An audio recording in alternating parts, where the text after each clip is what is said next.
Hi, greetings Lion parents. I am Tracy Parkinson and I am, as of June of this year, the new provost here at Mars Hill University. I'm Dave Rozeboom. I'm the Vice President for Student Life, and we're excited to talk to you today. I want to let you know that we are working with a great team of people who are all about taking care of and seeing your students be successful. It has been, I have to tell you, these last 2 weeks, it's been 2 weeks today since our first students moved back to campus, and it has been energizing after a quiet campus since March to have them back here with us and to see a fall with students around campus. And I can't tell you how excited and pleased we are as people who are devoted to higher education to have them back with us. We want you to know that your students are doing great. We've talked about guidelines to follow, and for the most part, students are following those guidelines because they are committed to a healthy and safe experience while they're here. You might recall from President Floyd a few updates over the summer about work done in various corners of campus, including dividers in certain rooms and plexiglass and our new health center. And all of those things were the result of a lot of work of a lot of people in facilities and our student health center and elsewhere, and are paying dividends for us now. You're seeing signage everywhere on campus, especially emphasizing the 3 W's: wear your mask, wash your hands, keep your social distance, and we're seeing that pay off all across campus.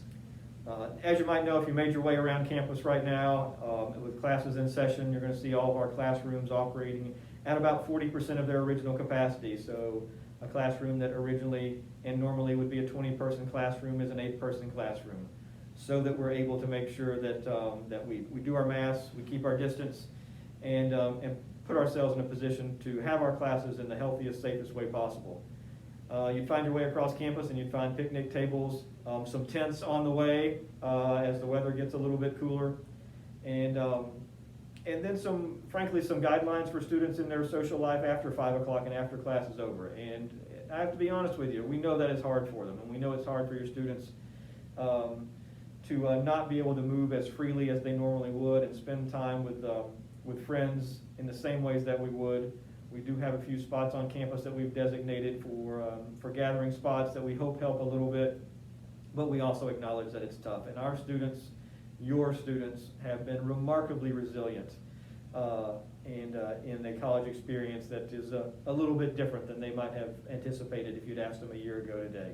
But they have been resilient and determined, and frankly, I can tell you that even just this morning, leaders from our town complimented Mars Hill students based on their observations as being some of the very best people in Mars Hill about keeping up with the right protocols for community and campus safety. So not only are they being resilient and determined, they're also being noticed and appreciated for that. And it's probably worth noting too that campus engagement and leadership hasn't slowed because of the restrictions that are there. We have all kinds of opportunities to be engaged, and our students are taking advantage of those opportunities. For the most part outside on the grounds, but nonetheless attending different kind of activities. We also want to tell you that we have a group called a COVID response team that meets daily, and actually not just meeting daily, but emails and calls and texts, because we're really committed to seeing students that actually have any kind of symptoms to come through things fine in a good way. This includes a 24-point step checklist that we go through. It's a student-by-student approach, which is really the MHU way. Know our students and take care of our students. And we want you to know as parents that your support in that is very valuable. And if you have questions that we can answer, we certainly will. And we want to make sure that their experience is a great one, even if they're battling some symptoms that may or may not be COVID-like. We do also want you to know and request your help in those instances as we sort of work through and try to do our very best for each individual students.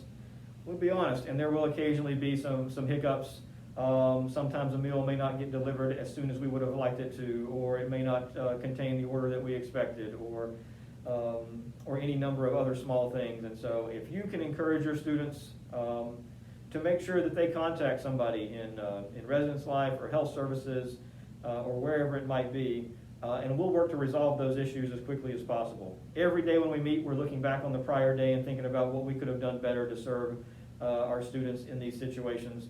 And frankly, every day we find one or two things that we would have liked to have done a little bit better. So your help in that, your help in encouraging students to help us and communicate with us on those things we can do better will be very, very much appreciated. So we would want to close with letting you know that we are determined to make it, to do well, to not just make it, but to succeed, and to have your students succeed in their experience here, even in these crazy kind of times. So know that there's a whole team of people working behind the scenes to make sure that student experience is the best that it can be, even with the COVID piece going on. And we want to say thank you for your support, and we look forward to seeing you in person when next that's able to happen. Thank you.